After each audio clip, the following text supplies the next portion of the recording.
You are entering a safe space.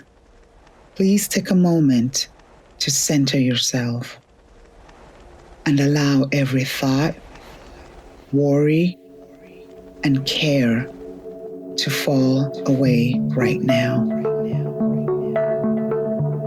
Focus on taking deep breaths and allow yourself to feel the healing freedom that is waiting to be ignited within you. Welcome to the Loud Whisper Reignite Your Voice podcast. This is your healing space, providing you with hope and inspiration as you become more connected to yourself. Your safe vessel, helping you move to a higher consciousness to reignite your voice and discover who you are destined to be really inside you. I am Isabel Draughon, your host. I am also an author, entrepreneur, and a life transformation and spiritual coach. Most importantly, I am a perpetual student of life, just like you. So let's explore together. Claim what is already inside you. Welcome to the Loud Whisper Reignite Your Voice podcast. This is your healing space. I am your host, Isabel Draughon. Thank you for joining us today. As always, it's always a pleasure to have you on here. You could be listening to any podcast. This is your health and wellness podcast where we speak about anything and everything, humanity, our healing, becoming more conscious and becoming the best version of ourselves. I'm excited today because one of my favorite guests is on the show again. I know you guys enjoyed it a lot because I got a lot of messages from my podcast, and then when I would share the bits and pieces of what he was saying on my social media, a lot of people got excited. So I decided to invite him back. Stuart, thank you so much for joining us today. You're welcome. Thank you. It's a pleasure to be here, honestly. Thank you. It's such an honor. It's a blessing to me to be able to, when they say that once you start opening your heart, the people that you need come into your life. And I feel Stuart is one of those people for me. He's so in depth that I can have conversations with him that I can't have with most people because he understands. So I'm going to jump right in and, tell you, for those of you that don't know about him, I'll tell you a little bit about who he is. My guest today has spent 56 years doing the inner work, not writing about it from the sidelines, but living it, teaching it, and watching thousands of people transform because of it. He trained directly under Swami Rudananda, one of the most reverend spiritual teachers of the 20th century, and has become a master teacher in his own right. He's the author of multiple books. He actually told me about one that I'm going to pick up called Little Sisters. It's on Amazon. I will be getting that today. So you do that. You do the same too. He writes really good books. So he's the author of multiple books, has centers around the world, and still shows us how to teach seven classes a week of meditation. What I honestly love about him is that he's not here to give you a philosophy. He's here to show you what's actually blocking your healing and what to do about it. Please welcome Stuart Perrin. Thank you so much again for being here. You're welcome, Isabel. It's just great. It's always an honor. So I'm going to jump right into it. So 56 years is a long time to do anything. 56 years is a long time honestly, to do anything. In terms of time, 56 years is like the blinking of an eye. It goes by so fast, right? Very fast. Yeah. It really depends on how you use it. It's going to go by anyway. And if people, we time, age, or we're not here anymore. Yeah. So we have that gift called time. And then it's how we use it consciously to develop ourselves, to become, more deeply spiritual inside ourselves, to have consciousness and compassion for humanity, to build kindness in ourselves. I mean, we are given the gift of time. Yeah. I was given the gift of 56 years. I'm Wow. older, a lot older than that now. But I was given the gift of those years. Yeah. Those years, I used it for a singular purpose, and that was to develop my inner life and my connection with a higher force of energy in the universe, and never take the time I'm given for granted. Mm-hmm. Mm-hmm. So Wow. I think people have to realize what a treasure. I mean, time in many cases just freaks people out. Yeah. I'm getting older. I'm going to die. I'm not going to be here anymore. It's And either people, moving too fast or moving too slow. I'm not where I'm supposed to be, or I won't have time to do it. We're but, always with this battle with time. Either it's too slow, I'm behind, I'm ahead. It's like, okay.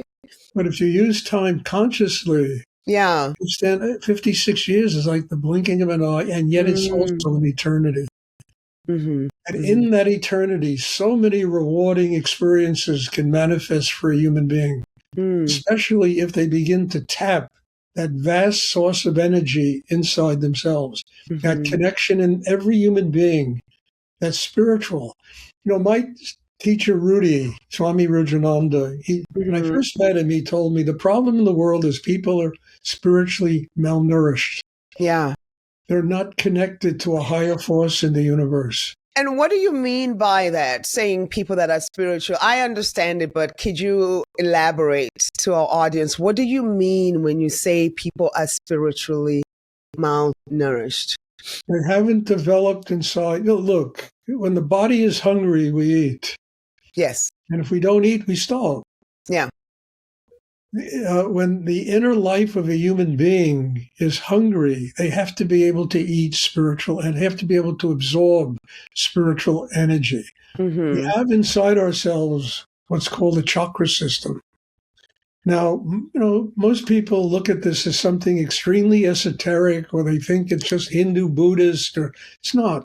It's basically a psychic muscle system that exists inside every human being. And it deteriorates. It deteriorates because people don't know how to develop it in themselves. If you Mm-hmm. don't go to the gym, if you don't do yoga, if you don't do some kind of exercise, your muscles deteriorate. Mm-hmm. This system in a human being also deteriorates. Mm-hmm. This system provides foundation, it provides balance, it provides harmony, and it Yeah. builds an inner strength inside a human being that enables them to keep their hearts open, to be able to experience unconditional love, to experience the highest levels of their own humanity. Mm-hmm. Now, people very rarely have even a notion of what I'm talking about. But when I was younger, I talked about it in our last session, how I met my teacher and Yeah. what Yeah. happened, and my father dying, and Mm-hmm. a nurse telling me something that changed my life. To her experience, just before people leave the world, they undergo a state of complete serenity. It's like they have let go of everything. There's a Okay. calmness in them. Mm-hmm. And I said to myself, why is it RIP? Why isn't it LIP? Live in peace. Oh, instead of rest in peace. Instead of rest in, everybody says rest in peace. Yeah. Why can't we live Live in in peace. So the whole problem exists because people do not develop a system inside themselves Mm-hmm. that gives them the inner strength that can connect with spirit, with higher energy in the universe. Call it God, call it whatever you want to call it. Mm-hmm. And the lack of that connection weakens a human being inside to where all that goes on in themselves is the chaos of mind, Mm-hmm. chaos of emotions, and tensions that are so extreme, that they make people, really capable of even functioning in a deep way every day of their lives. We Yeah. need to learn how to transform the chaos in ourselves. What is the chaos? Mental energy, Mm-hmm. emotional energy, sexual energy. And you put those three energies together, you have the internal insane asylum that Mm-hmm. goes on inside people. They have to learn how to master the chaos. And this is what I was looking for when I was a young man, somebody who could teach me how Mm-hmm. to master my inner life. And I met endless numbers of teachers. And basically, it was kind of love, peace, and eat vegetables. And you are supposed to do this. But how Mm-hmm. do I do this? Yeah. How do I learn to get my mind quiet? How do I learn to get my emotions quiet? Mhm. How do I learn to master sexual energy? How do I learn to use these internal forces that are very powerful to give me life instead of taking my life away? Yeah. And when I met my teacher, he showed me a breathing technique and made it possible for me to attend meditation classes with him Hmm. at Fort Stewart, this young, very, neurotic young man. I You really say erratic. I was neurotic, not erotic. I was a young man who was, I was a Was gypsy, that 56 years ago? a long time ago. Yeah. And I to learn how to master my inner life. Now, I didn't learn this in a week. Yeah. It took It time. takes It took time. years of working on myself to Hmm. be able to get these forces, these incredible conflicting forces, Hmm. to give me life instead of taking my life away. And it's interesting. I'll piggyback a little bit. You talked about chaos a lot, about living in chaos and being in chaos. The world that we're in right now feels so chaotic. It not only feels so chaotic, it is chaotic. How does one stay grounded in all the chaos? We already have chaos in our own personal lives. I don't even want to call it as chaos. It's just what life is. It's the ebb and flow, Mhm. right? The dark and the light. It's the duality of it. So once you call it chaos, that's when you make it a problem. It's honestly not chaos. It's just life, and life happens. But the world that we're in is really lifing right now, and it's so chaotic. And with the conversations that I have with a lot of people, is trying to be grounded and stay sane and really within themselves as they're trying to navigate not only their lives, but what's going around in this world. Well, Isabel, there's a place inside every human being that is grounding. I once wrote in a book of mine, a book called Navigating the River of Time. In Mm-hmm. the book, I talked about a tree. If a tree has healthy roots, a hurricane is not going to blow it over. Mm. The roots have to be healthy. The Mm-hmm. roots inside people are not very healthy. Yeah. It's an area inside a human being that's an area of grounding. And it's called, in the Japanese call it the harada, the Chinese call it the tanten. It's an area right below the navel inside a human being that needs to be developed inside. When people do the martial arts, one of the first things they're taught is to build chi. Mm-hmm. Chi is the air. Chi is inside the hara, the tanten, the chakra, right below the navel, the core of our being, the place when great singers, ask a great singer where they sing from. They sing from that air. That's where the power is of their voice. Mm-hmm. Great dancers dance from that air. The athletes, when they're in the zone, they're not in their heads. They are grounded in that area that gives them the ability to Mm-hmm. deal with whatever is going on in the moment. So that has to be developed in a human being. If it's not developed in a human being, people are like that tree without roots. Life is a hurricane. Yeah. It's a hurricane. All this madness that's going on with genocide and bombing countries. I mean, it's a hurricane. And unless you have that, you've developed that grounding inside yourself, this Mm-hmm. hurricane is going to take over and it's going to destroy people. It's Yeah. not only genocide in Iran, it's genocide on the entire world. Mm. People have to deal with this impossible tension, and they don't have the capacity to deal with it because they've never built a system inside themselves that's strong enough to do it. Mm-hmm. And that basically is what I learned from my teacher. Mm-hmm. I learned that the world I see is a reflection of my reality. On the inside. Yeah. It's a reflection of my own life, of how Yeah. I see the world. The Yeah. world, this incredible political madness is a reflection of Donald Trump's mind. Mm-hmm. He's imposed it on the world, and he has the power to do it, because he's the most powerful person in the world. So he's made the world crazy Mm-hmm. because his mind is like that. Yeah. You Yeah. know, How do you deal with that? You've got to build the system inside that is strong enough to not be the tree that's being blown over. You've got to keep your heart open, because then you see a world full of love, full of compassion, a world of kindness, a world of generosity, a world of truly understanding, the human element of it, the needs of people have to be happy and to have successful lives. But how do you see a world like that if the roots of the tree inside you, they always talk about the tree of the tree of life. And that is the tree I'm talking about. That is a chakra system inside a human being, is the tree of life. And those roots, I like how you talked about the grounding. My biggest thing, I always say that, people talk about balance all the time. We need to find balance. And the more work that I do, not only with myself and with other people, I'm starting to understand that, are we really looking for balance, or is it alignment that we need, because balance can only last for so long. This is how I feel, in order for somebody to be balanced, but alignment means that you're grounded within yourself. And as you mentioned, you talked about the wind. I always say that, being aligned within yourself, it doesn't matter where the wind blows, you still feel grounded within yourself. So even at this moment, as we live in this chaotic world, how can somebody really feel safe within their space? My thing is, be aligned with your soul, be in alignment with yourself, be grounded.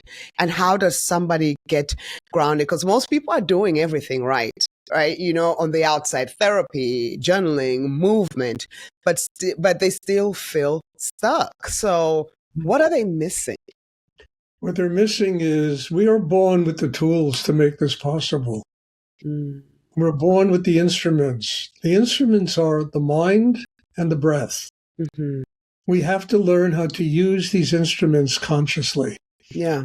And, breath is life. Understand? Look, there are 8 billion people. It is life. When you said that, even my heart smiled, because breath is life. Try not to breathe for 5 minutes and see what happens. See what happens. Every time we'll be saying rest in peace. R.I.P. R.I.P. Every time you inhale, Isabel, every time you inhale, you take in life.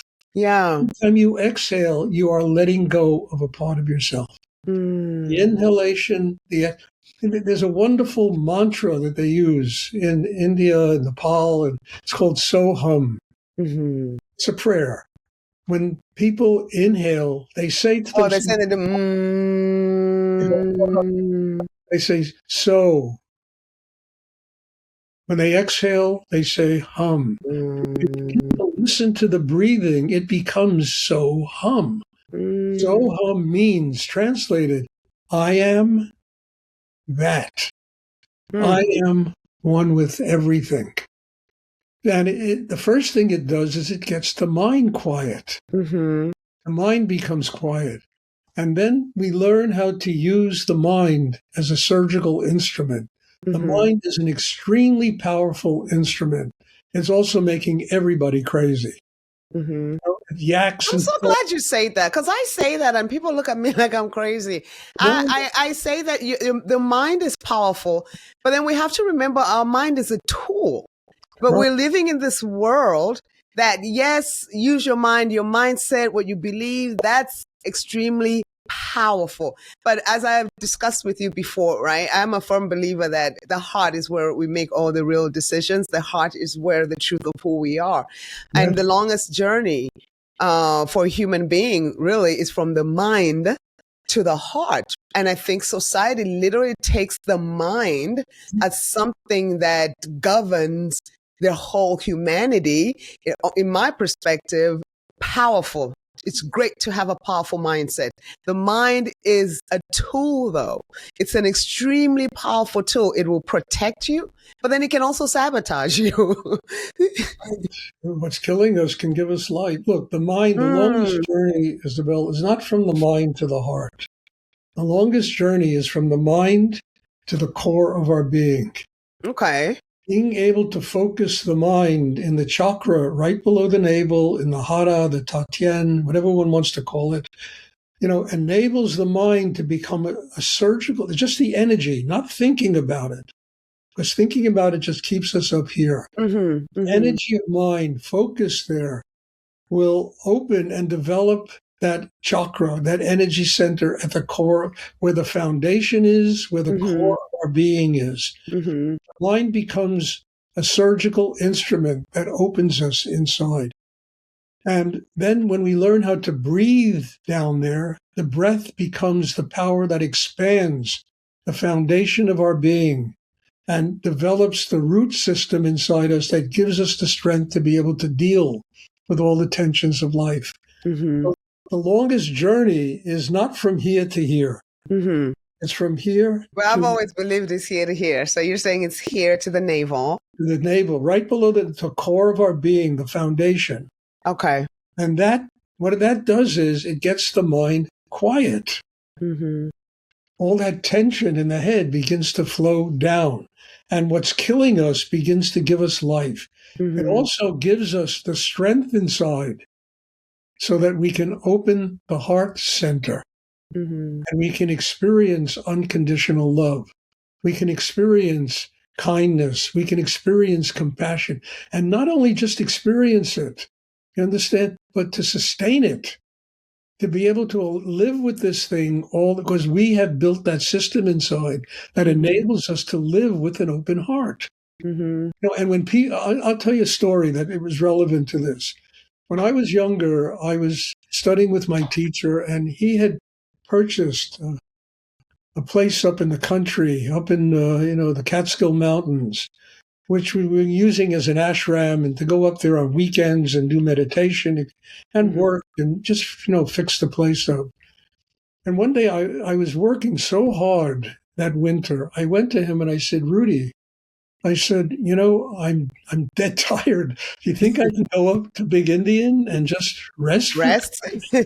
So he said to me, that's what it's for, Stuart. Go up there. So I took a bus up there and I found a room and I unpacked all my stuff.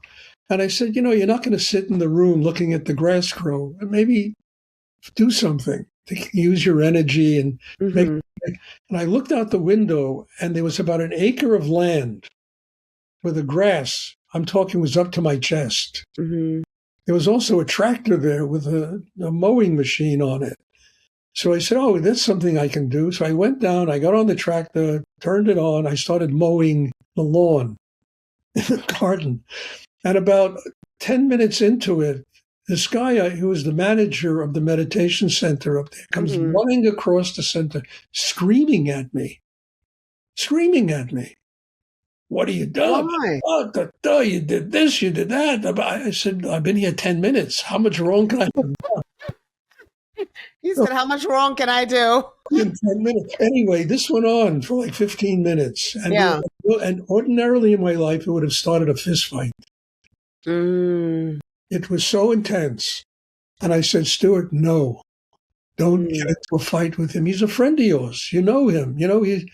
And I just listened to him while he was venting.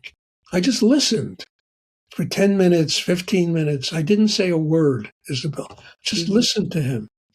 When he finally exhausted himself, he looked at me with tears in his eyes. And he said, thank you, Stuart. Oh, wow. He just needed to drop his tension. Yeah. He just needed somebody to listen to him. And he said, thank you, Stuart. And he gave me a big hug. And he said, I knew him. I knew his wife. They had a kid. I was friends with them. But I said, it would be better. You just had one of those days.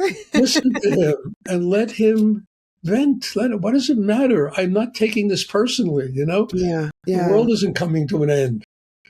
Yeah. And he just, with tears in his eyes, he just said, thank you. So this is what I'm talking about. Building the strength inside by getting grounded, keeping the heart open, the mind is quiet, to be able to listen to other people and not have to be right, not have to justify our rightness because somebody else is a little crazy.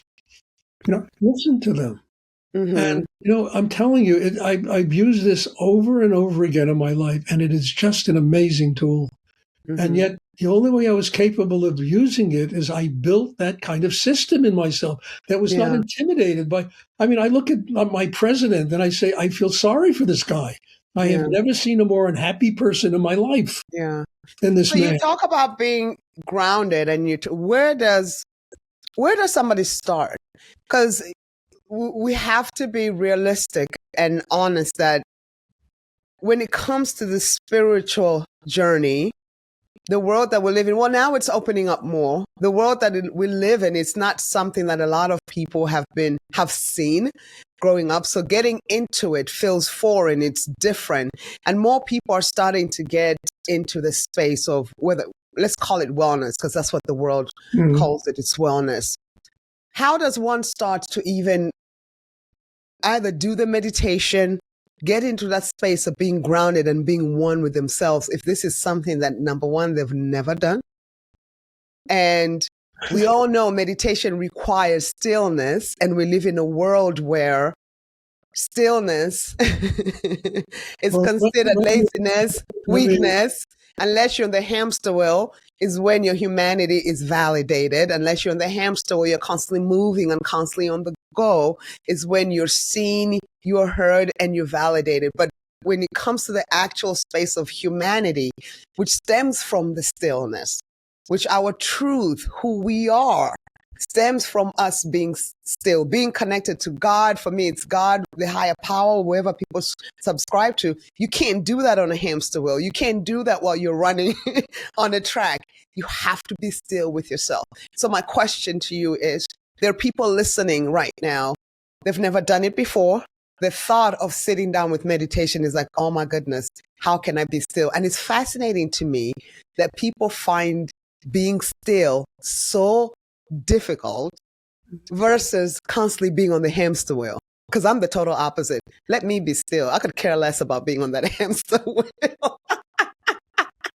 so let me tell you how I began this. First of all, the meditation I teach, I tell people that meditation is not a spiritual life. Okay.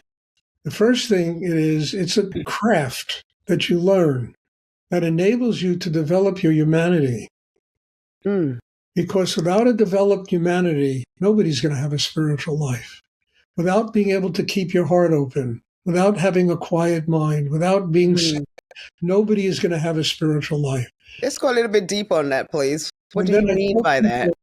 I'll tell you what, when I first started this thing as well, I used to try to sit on my own and do this, what I do. I couldn't sit for 5 minutes. Mm-hmm. My mind was Yeah. bouncing. And I said, Stuart, you've got to learn. And it took time to learn. It's like, you go into in order to do high level mathematics, you got to learn that 1+1 = 2. You got to learn the basics of mathematics to prepare yourself to do algebra and all these high things that people do, this, astrophysicists. And you got to learn that you got to get the foundation in before you can do. So the foundation has to be built inside a human being. Mm-hmm. That takes time. It takes time. It takes the work that one is willing to do on themselves in order to attain this. Now, when I first started doing this, if I try to sit on my own and do the meditation my teacher was teaching me, I couldn't sit for 5 minutes. Mm. And then I kept doing it. Why is that? Your mind kept on ruminating? It was like a ping pong match, going on in my head. Birds, 1,000 canaries in a cage in my Yeah. and I couldn't. And then I said, "No, Stuart, you got to learn how to do this." Mm-hmm. Then I would do it every day. I would sit down for 5 minutes, 5.5 minutes, Okay. 6 minutes, 10 minutes, 15 minutes, 20 minutes, a half hour. And just like anything, you're building that muscle. You learn how to do it. You build a system inside that enables. So if you can't do it, a lot of people tell, I can't sit. I can't sit. I say, well, I couldn't sit either when I first started this. I had to learn how to do it.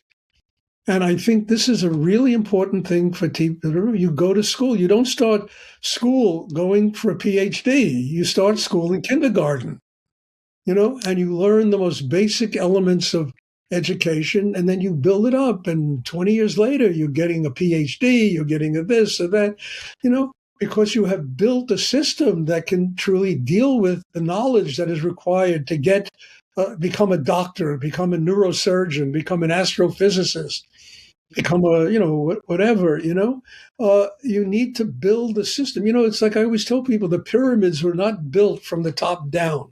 From the bottom up. They were built from the bottom up. And the bottom is this broad space, this huge foundation. The top is like the third eye, It's a tiny brick. It really is, yeah. The bottom is this broad, and that is what's missing in the life. They don't build the grounding, the foundation inside themselves that enables them to eventually sit quietly. You mentioned something about how as human beings, we go through the process. You get your PhD, you get your master's, or let's start kindergarten, then you go to school, you go through all the different tiers, right? And then you get to the point where you have your PhD, your master's. It's fascinating to me that as human beings, we can endure that, but we cannot endure sitting with ourselves for 5 minutes. To me, that says a lot about how humanity is. It says a lot about how us as humans live outside of ourselves. Because what it shows me is that anything that's on the outside of ourselves, we're willing to put ourselves through it. We have the courage, the resilience, as long as we see maybe something that's tangible, the degree or the title, or you know what I mean? But then when it comes to us, when I talk to people and I say, just rest for 5 minutes. I work with women, and women, we're constantly on the hamster wheel. We've been conditioned and to live this life where all we do is serve and perform and perform and perform. And women are exhausted. Women are depleted. And I'm not talking about just exhausted, I need a nap. I'm talking about an innate exhaustion where it's not just your body, right? It's your mind where you can't even think, but we continuously have to keep going because the world, quote unquote, is depending on us. So, but when I talk to women and I say, rest, it's kind of like I said, I don't know. I don't even know what to equate it to. It's like, what do you mean? I can't rest. I mean, I have this, I have that, and I have this, and I have that, and I have that. And what's happening is, which has been happening for years, is the illness that's happening in our bodies. Women getting sick, the autoimmune diseases. I mean, even as far as cancer, research shows that cancer is not only coming either from food or if it's hereditary, it's coming from suppression of self, your feelings, your wants, your desire, and essentially suppression of your own humanity. Yes. So we're functioning on this space where it's this human being I call who doesn't really exist. And that's why we're constantly on that chase. But we're willing to live our life and sacrifice ourselves to get to know this human being that does not exist, that society has given us. But when someone tells us, rest, it's like, oh my God, what are you talking about? I cannot do this. What is it with that? Well, it's just, look, people are the most frightened thing. The most frightened thing people have in their lives is really an image of who they are inside themselves. Can you say that again? Yeah. The most frightening thing that people are up against in their lives is a discovery of who they are inside themselves. And why? Why? Because that means they have to be completely responsible to change inside. And honest. To develop and be honest with themselves. Mm-hmm. Those people that live this endlessly giving are covering that up. They're afraid to go inside, and you can't give unconditionally unless you can receive unconditionally. And receiving unconditionally means that we have to open inside. Yeah. We have to find where the blocks are, where the tensions are. what we're angry at, and transform it into something that is open to receive what life is giving us and teaching us. And people are afraid to do that. It means it's just, look, if you look in the mirror and you see a pimple on your cheek, you're not going to put... it's me and that pimple for 5 minutes. Yeah, it's on. Trying to fix it. You're not going to put the salve on the mirror. Yeah. You understand? You're going to, where the pimple is, that's where you're going to go. People look at life, and they see exactly what's wrong with them. And they're constantly trying to fix life instead of fixing themselves and transforming themselves inside. And then their life is going to change because they will see the world differently. Yeah. You have 8 billion people. Every human being sees their own unique reality. Yeah. Everybody's trying to fit everybody else into their reality. Nobody fits. So all you have is this conflict going on all the time. And it's interesting you say that, Stuart. This idea of wanting everybody to, the reason why I'm saying this is this idea, I say that living our lives based on other people's expectations, when you think about it, everyone in your life wants you to show up in their life as a certain person. Think about how confusing that is. That means if I'm speaking to you at this moment, you expect me to show up as a certain type of Isabel. When I walk out of this door and I go somewhere else, that person is expecting me to show up. And that's what the world is living like, in this constant state of adjustment, depending on where they're at. And that's why it's important to know yourself. So no matter what room or area that you're in, you stay grounded. But a lot of us live a life where in whatever environment or section we are, we're there to perform and please those people. So we're constantly adjusting ourselves on a daily basis. And we wonder why when we get home, we're so exhausted. It's the performance piece. We're so good at performing, and yet we're disconnected from who God created us to be. And another thing I've learned just recently is look, spiritual energy is not positive or negative. It's pure. And it's the energy that is creating the universe, but it's pure. It comes into people. And because people have no training inside and they live in a dual world, positive and negative, right and wrong, this kind of conflict, and as I call it, chaos that exists. And how the energy manifests as it flows through them is according to exactly who they are. So they are giving off into life their reality. Now, they want everybody else to fit into that reality. Nobody fits. So the practice of meditation is just about getting a state of openness inside oneself.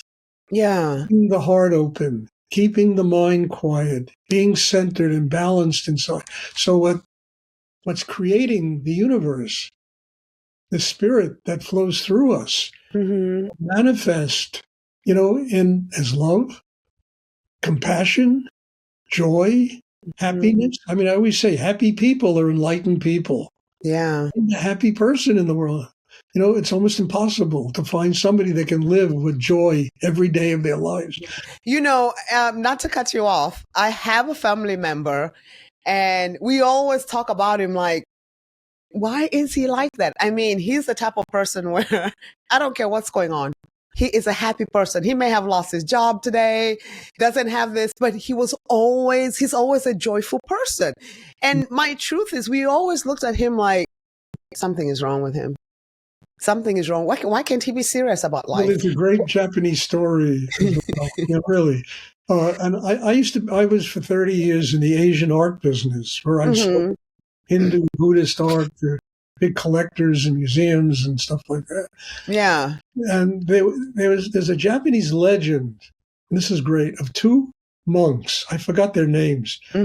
Always painted like drunken monks. Yeah. They're sweeping the floor of the monastery, but they're always like they're drunk on life. These two guys, and when the abbot of the monastery died, took his samadhi, they had to get,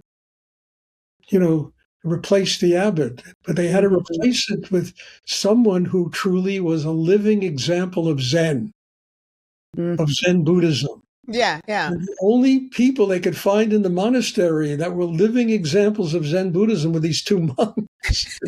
Drunk. They weren't drunk on alcohol, they were drunk on life. On life.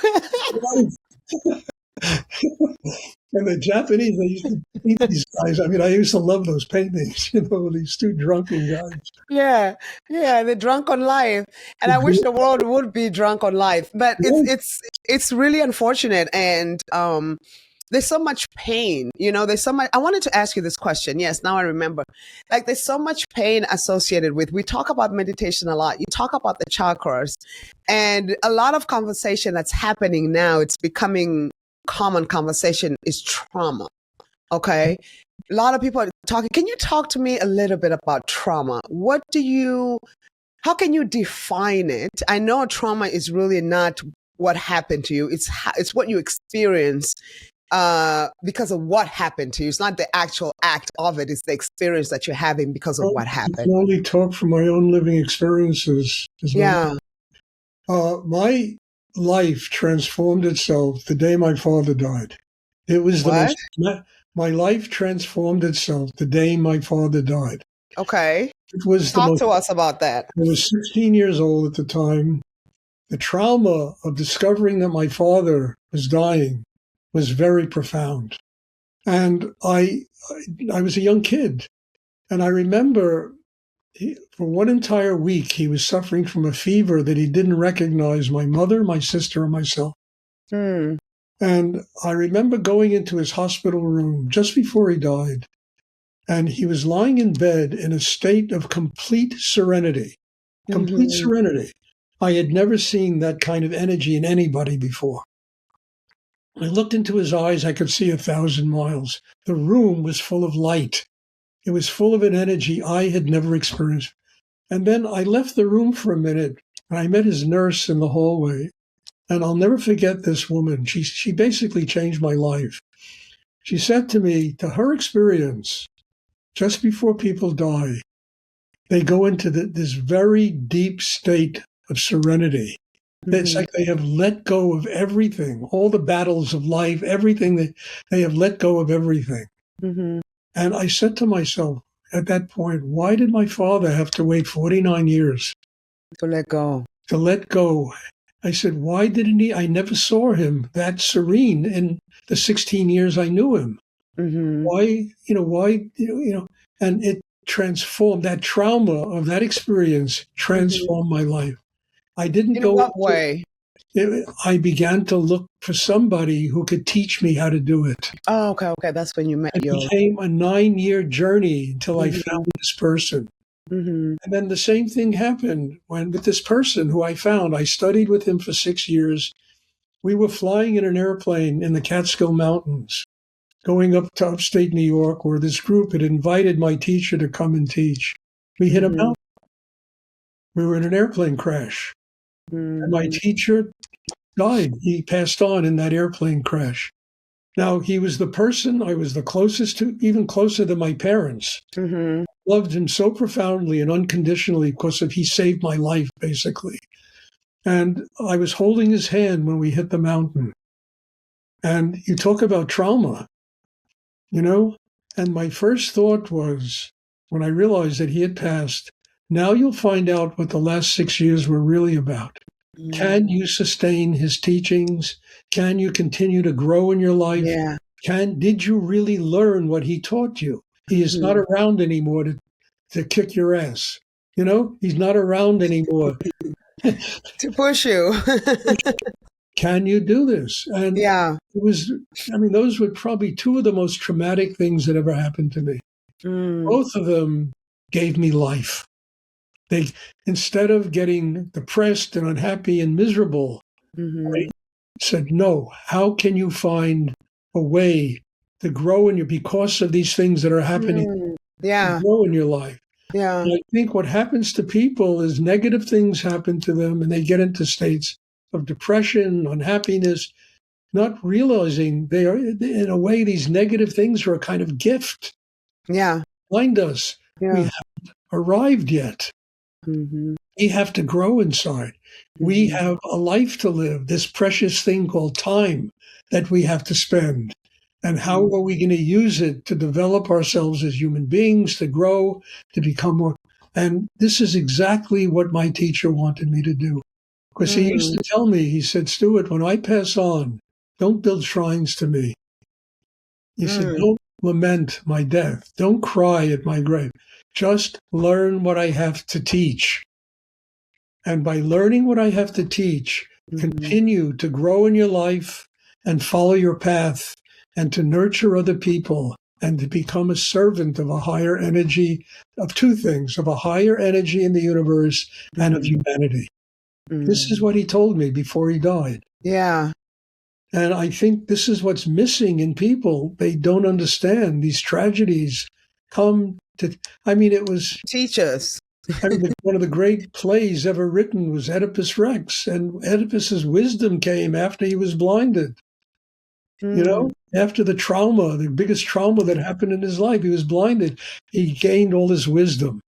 You know, Mm-hmm. and it's really the thing that life teaches us because we can't determine what is going to happen in 10 minutes. No, We no. don't know. Yeah, And I say that all the time. I tell people, I don't know what's going to happen in 10 minutes, let alone the next 30 minutes. Like, this is now. Life is lived now. You know, we're not here to perform. We have to be in order to live life, you have to be in the present moment. yes. There's no other way about it. I don't care how much money you have. I don't care what your title is.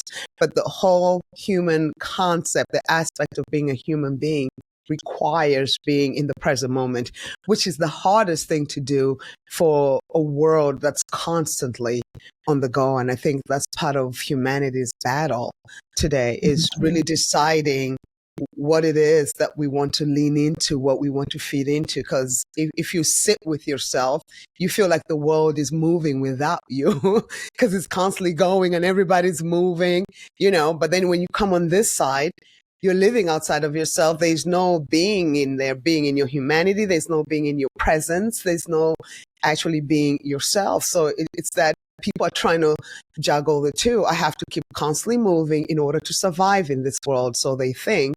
But if I turn into myself and sit with myself, what am I doing? You know, and it's, for me, that's extremely sad. And I feel that if I could scream on the mountaintop as to how important it is for us to be with ourselves, to sit with ourselves, I found that's been the most powerful thing that has happened for me. I may not have $1 million on my lap, but just how I view life now, I view myself. I'm no longer in a victimhood space. I had to do that. Not Peel, not anybody, not a therapist, not a coach. I had to sit with myself and connect to my higher power and understand where was this coming from and why. And then not look at it as a problem. I had to have compassion for myself that, oh, okay, so this is what it is. This is how you've been showing up. Oh, okay. How has this been serving you, Isabel? Not too well. But what I found interesting is throughout my journey, those spaces, even the time when I was showing up as a victim, living in the victimhood, I stopped judging myself about that, because that victimhood mentality kept me safe for a very long time. Because does that make sense to you? It kept me safe enough until when it was time for me to change. So, and I tell my clients this all the time, as you're moving through life, it's so important to have compassion for yourself. We've taken away the things that bring the humanity out of us. Compassion, right? It's the love. We say love, love, love, love, but do people really exercise it? Do you really practice unconditional love? And what does that look like to you? And that's my only frustrating thing. It's just, I feel like, can we just be human? Can we be human again? Can we make mistakes? Can we stumble? Can we say, I don't know how to do this and it's okay? Can I not have the best degree in the world and you still value me as a human being? Can I just be myself and still be seen heard and valued as a human being first before you put the titles and all the other stuff. I think that's where the frustrating part is in the world that we're living in. Well, I agree with that, Isabel. Look, when I've taught meditation in prisons. Yeah. Taught it to, very poor people. I've had street people come to my classes. And at the same time, I ran a business and I had to deal with very wealthy people. Yeah. In order to run my business. So I used to see both ends of the spectrum. Mm-hmm. And I discovered there was one thing, rich or poor, everybody was afraid of. What? The unknown. What life is going to bring. And that creates so much tension inside. Everybody is afraid of death. They're afraid of the unknown. They're afraid of what the future is going to bring. I don't care how rich you are. I mean, all these billionaires are trying to make hundreds of billions of dollars. It's never enough, right? They keep going and going and going. And I think that this is something that's amazing because it's in the unknown that all of creative energy exists. In the unknown, that we get the inspiration to do remarkable things in our life. And people are afraid of stepping into the unknown. They're afraid everything has to be familiar to them, where they control everything. And it's familiar. That's it, the control. Yeah. And I think that, look, I once had a client, and this is really interesting. I won't mention any names here, but I had a client that I got this work of art that was really extraordinary. And I called him up, and this guy was worth maybe, at that time, this is 20 years ago, he was worth $15 billion, And called him up, and so you got to come by, and I had a partner in this thing, and we met with him I had a loft in Manhattan where we met. And he came out of the elevator of my loft, bitching and complaining about everything in the world. There was nothing right in life. Complaining. And this guy is worth $15 billion. And there was nothing right in life. I'll never forget this. It was like the Buddha talking to me. How illusion or money, illusion. Anyway, I looked at him and I said, look, what are you complaining about? You were born into this, Yeah. The right sperm, I told him, you were born into this.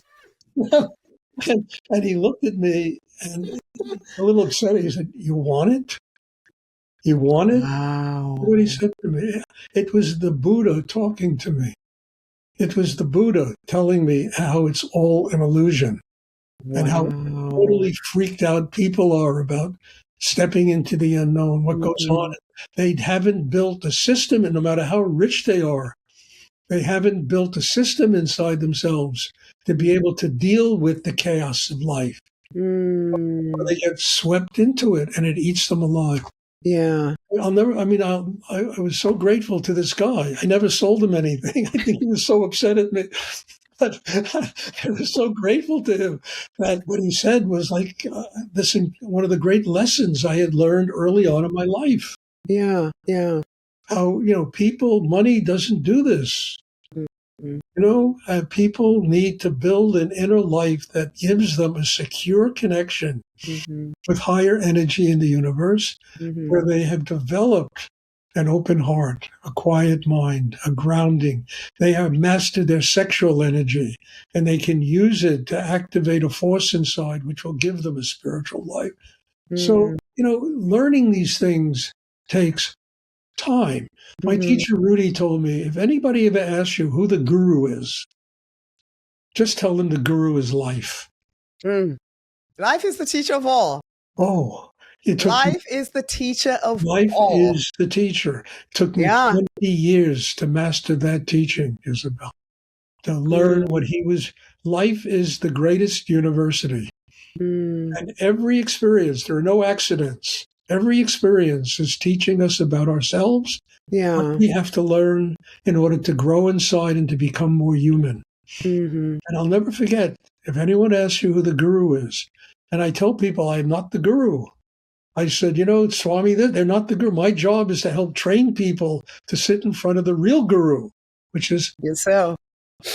Life. And nobody's going to sit in life if they're living with profound insecurity inside themselves. Yeah. They're living with Yeah. fear inside themselves.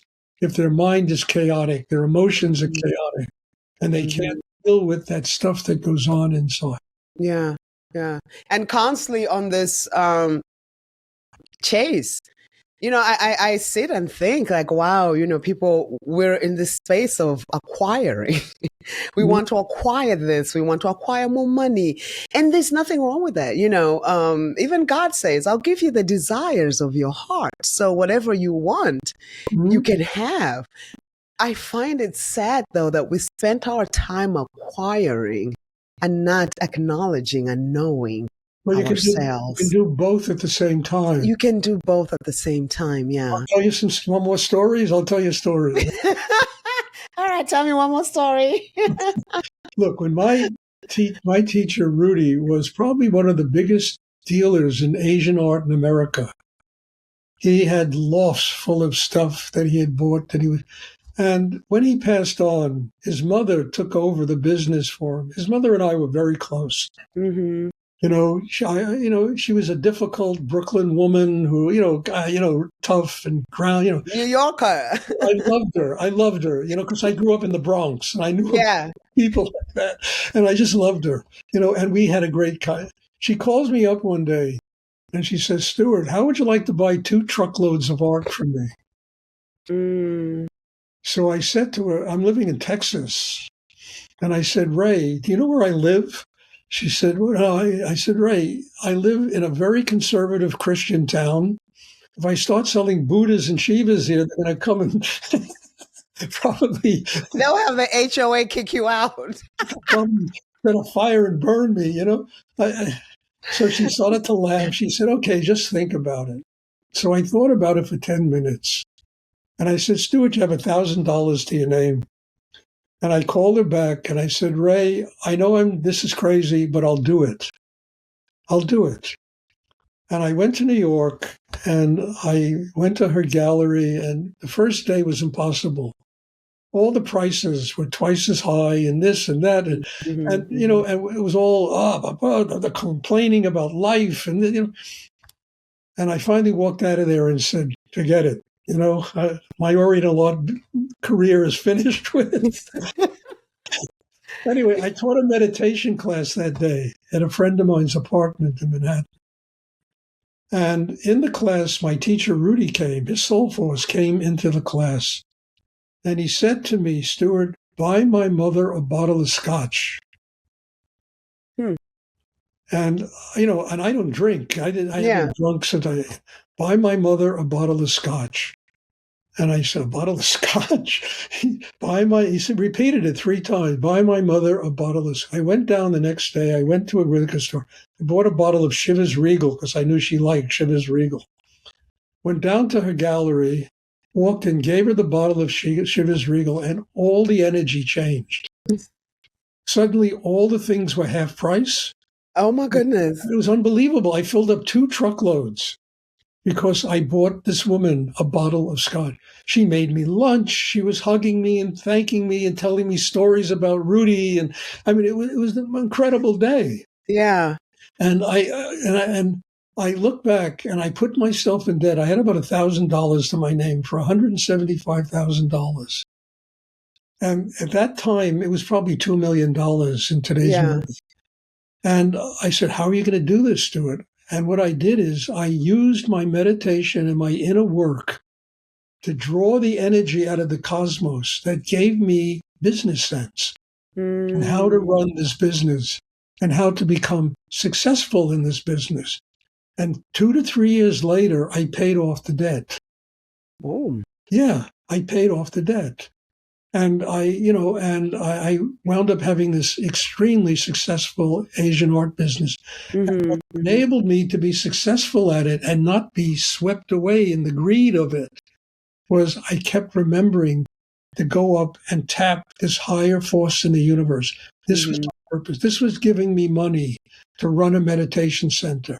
This was giving me the money to do, wonderful things in my life that were helping other people. That energy. So it was the business that reminded me that I had to get deeper into the spiritual energy in order to keep myself getting deeper into the business and sucked into all the money and greed. And I used to meet endless people that were sucked into that money and greed. Yeah. I had to deal with these people all the time. If you run a business, you have to deal with people like that. Yeah. And the only way I was capable of dealing with them is I kept building a stronger system in myself that enabled me to connect with the higher force of energy in the universe. Yeah. And Because it's spiritual. I mean, honestly, everything is spiritual when you think about it. Well, this has been truly amazing. But before I let you go, so for someone listening right now who feels like they've been trying for years, Stuart, and nothing, they've been trying to heal for years and nothing is working, what would you say to them? So this person, they've just been going through this journey where they want something different, be different, live different, but they feel stuck. Nothing is moving. Nothing is changing. What would you say to them? I can say to them, well, first of all, I spent 9 years living in the same condition. Wanting something, nothing changed for me. Looking for it, never stopped believing that I would find something that would work for me. I finally met, and I knew that in my state, I was incapable of doing it. I needed somebody to teach me how to do it. And I spent 9 years looking for this person, and I went half around the world, literally looking for him or her, whoever it was. And I came back to my hometown in New York City and found him. And I found him, which was seemingly an accident. And it wasn't an accident. No. But it's my need to find that in myself. I need to say, you're not going to go and get a house in Scarsdale with a white picket fence, 4 television sets, and 5 cars, and consider that to be your life. I needed something more, something more creative, something, on a higher level of my life. And it kept me looking and looking until I found what I was looking for. This person will find what they're looking for if they never stop needing to have a spiritual life. Okay. If they stop needing that, it'll all become a desert. It'll all just dry up. But if they have that need inside, that hunger in themselves, they will find somebody who can help them master that and grow to the point. And a teacher is not somebody that just wants disciples. A teacher is somebody who will train a person, teach a person how to build their own connection with the divine and have their own independent life being connected with the divine. I always tell my students, if I ever saw a bunch of clones sitting in front of me, I'd be the first one to leave here. My job is to help people build that strength inside themselves so they can have their own independent connection with God. And a teacher will teach that. And I would tell this person that. It could be what I do. It could be what somebody else does. Yeah. They cannot forget that need in themselves. And sometimes that need is very painful, but one has to be willing to go through it until, bingo, suddenly the universe hears them. They are ready. They have exhausted everything, and they are really ready to grow inside themselves. I like that you said that need is painful, because it is painful. Yes. And I believe that's why a lot of people don't want to be in pain, but it's transformation and healing requires to go through what you've been through. And I think people don't want to experience that pain because it is painful to be able, there's a lot of unlearning. There's a lot of self-reflection. Self-reflection for me is the biggest part of it. It's easy to say these people are doing A, B, C, D, and E. Isabel, to me, yeah. Just one interjection. There's going to be pain anyway. Okay. My teacher, Rudy, told me, you either suffer consciously or you suffer like a unconscious. This is what he told me. You suffer consciously or you suffer like a schmuck. And if you suffer consciously, then you use the pain to find a way to get past it. If you suffer like a dash, you know, that pain uses you in order to make your life more miserable. That's powerful. I'm Yeah. going to take that. Thank you for that correction. I like that. There's pain anyway. Yeah. So the point is, do you want to use it consciously or not? But when you use it consciously, with that being said, I hope I'm using mine consciously, because I always say that I use my pain to serve. My pain used to control me. It used to make me feel like a victim, but then now I'm ahead of it. Now I have the power, because I understand I didn't create the pain. It's things that happen. And as you say, pain is everywhere. So instead of being sad and be like, oh my God, why did this happen to me? I'm like, okay, this is perfect. So how are we using this to help my audience? How are we using this to help the people around me, including myself? So I love that you say that there's pain anywhere. I just need to use my pain consciously. I used to have a painting of a Japanese Zen painting of a staff, just a staff. Okay. Then there was writing on the side. Those that are on the path get hit by the staff, and those that are not on the path get hit by the staff.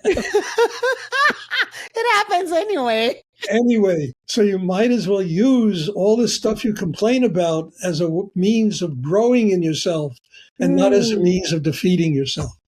I love that. Anyway, might as well use everything you're talking about as a means to growing yourself, instead of as a means of defeating yourself.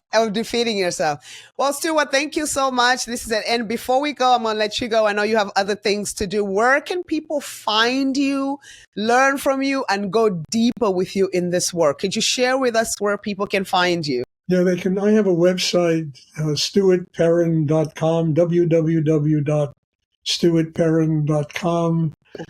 I have this book which you've been reading, and people there can you go. read. And this book really goes into what I teach in enormous depth. It's amazing. And it just does it in a simple way that anyone could understand it.